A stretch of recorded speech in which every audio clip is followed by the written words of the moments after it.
আজকে আমরা এমন একটি টপিক নিয়ে কথা বলবো যার মাধ্যমে presentation, public speaking and individual কমিউনিকেশনে আমরা নিজেদেরকে আরও অনেক বেশি স্মার্টলি প্রেজেন্ট করতে পারবো। আর তার জন্য আমাদের একটি থিওরি জানতে হবে, আর তা হচ্ছে স্প্যাম থিওরি, অর্থাৎ SPAM। শুরুতে রয়েছে S, আর S এর রয়েছে দুটি option, number 1 smiling face and number 2 situation analysis. একটি বিষয় চিন্তা করুন তো, যখন আমরা দেখি কারো মুখে সবসময় হাসি লেগেই থাকে, সেই মানুষটাকে আমাদের অনেক ভালো লাগে না? Of course. So same goes with the presentation too. এই ব্যাপারটা আমাদের প্রেজেন্টেশনের সাথেও কার্যকর। যখন আমরা কোথাও প্রেজেন্টেশন দিব বা পাবলিক স্পিকিংয়ে যাব বা কোনো কমিউনিকেশনেই থাকি না কেন, যদি আমরা আমাদের মুখে স্মাইলিং ফেস ধরে রাখতে পারি, so it will beautify our overall speaking. এটা আমাদের ওভারঅল প্রেজেন্টেশনকে আরও অনেক বেশি সুন্দর করবে। তবে খেয়াল রাখতে হবে আমাদের দ্বিতীয় অপশনটুকু, আর তা হচ্ছে সিচুয়েশন অ্যানালাইজ করার ক্ষমতা থাকতে হবে আপনার। আর তা হলো আপনাকে কোথায় থামতে হবে আর কোথায় হাসতে হবে ততটুকু আপনাকে জানতে হবে, রাইট? যদি সিচুয়েশন থাকে হাসবেন, আর যদি না থাকে তাহলে থামবেন। তবে খেয়াল রাখবেন, হাসা কিন্তু কখনো অট্টহাসি হাসা যাবে না। Of course it will be just smiling face, that's it. এক্ষেত্রে আপনাদের জন্য একটি বোনাস পয়েন্ট রয়েছে, আর তা হচ্ছে আই কন্ট্যাক্ট। আমরা যখন কথা বলবো আমরা অবশ্যই বিষয়টাকে এনশিওর করব যেন আমার প্রতিটা অডিয়েন্সের সাথে আমার একবার হলেও আই কন্ট্যাক্ট হয়, রাইট?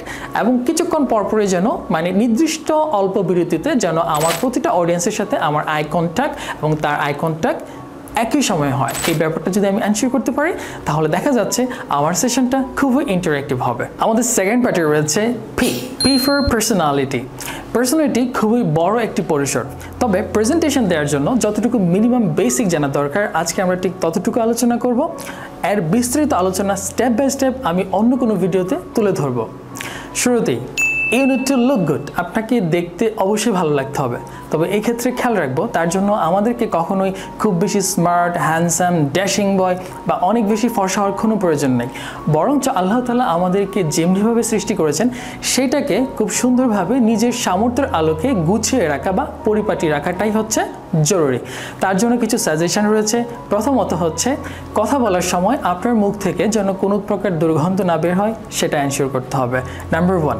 নাম্বার 2, আমি অবশ্যই আমাদেরকে বা আমাকে রাইট ড্রেস সিলেক্ট করতে হবে, of course with right colour combination, কারণ সবার সাথে সব ধরনের কালার কখনোই যাবে না। It's very basic, we know that, right? So number 1, আমার মুখ থেকে যেন কখনোই দুর্গন্ধ না বের হয় যখন আমি কথা বলবো। আর নাম্বার 2 হচ্ছে আমাকে অবশ্যই রাইট ড্রেস সিলেক্ট করতে হবে। এর সাথে সম্পূরক কথা হচ্ছে আপনার যে সিচুয়েশন থাকবে, আপনি যে প্রোগ্রামে যাবেন সেই প্রোগ্রামের আদলে আপনাকে ড্রেস সিলেক্ট করতে হবে। যদি সেটা কোনো ফর্মাল অকেশন হয়ে থাকে, you must wear formal dress. Second পার্টের আরেকটা অংশ রয়েছে প্রনাউন্সিয়েশন, উচ্চারণগত জটিলতা।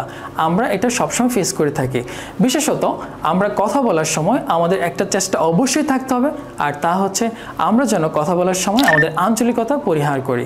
এবং সেই ক্ষেত্রে আমরা চেষ্টা করব বোথ বেঙ্গলি অ্যান্ড ইংলিশ, অর্থাৎ বাংলা এবং ইংরেজি উভয় ভাষাতেই মিনিমাম স্ট্যান্ডার্ডটা ধরে রেখে কথা বলতে, এবং যদি কারো গ্যাপ থাকে সেটা যেন গ্র্যাজুয়ালি আমরা শিখতে শুরু করি। এরপর যে আমরা কথা বলবো এ নিয়ে, A for audience analysis।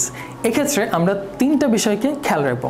প্রথমত age, profession and educational background. So প্রথমেই আমরা যখন কোথাও কথা বলবো আমার প্রথম জিনিসটা মাথায় আসতে হবে তা হচ্ছে আমার অডিয়েন্সের এজ কেমন। So I must consider it first. দ্বিতীয়ত তাদের এডুকেশনাল ব্যাকগ্রাউন্ড।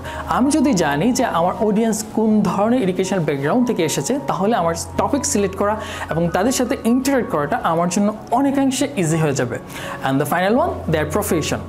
রিসেন্ট টাইমে আমার কিছু প্রতিষ্ঠানে কিছু সেশন কন্ডাক্ট করার সুযোগ হয়েছিল, বিশেষত কর্পোরেট ল্যাঙ্গুয়েজ, কমিউনিকেশন অ্যান্ড প্রেজেন্টেশনের উপর।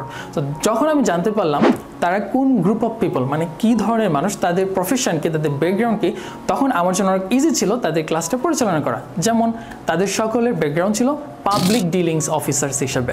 So it was very easy to handle me as I would know it earlier. আমি আগে থেকেই যেহেতু জানতাম তাদের কোন জিনিসটা তাদের ডিমান্ডে আছে। And the final one, M for method.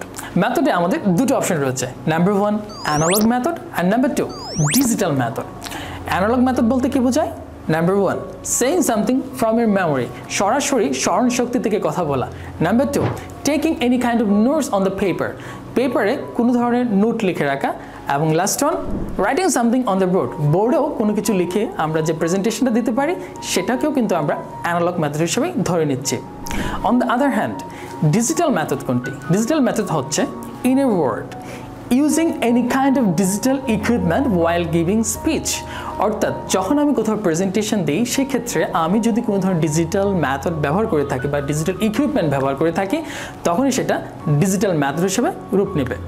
যেমন বর্তমান সময়ে সবচেয়ে বেশি পপুলার হচ্ছে প্রজেক্টর ব্যবহার করা, পাওয়ার পয়েন্ট ব্যবহার করা, এবং রিসেন্ট টাইমে ডিজিটাল বোর্ড ব্যবহারের মাধ্যমে আমরা যে প্রেজেন্টেশনগুলো দিয়ে থাকি সেগুলোরই রূপ হচ্ছে ডিজিটাল মেথড।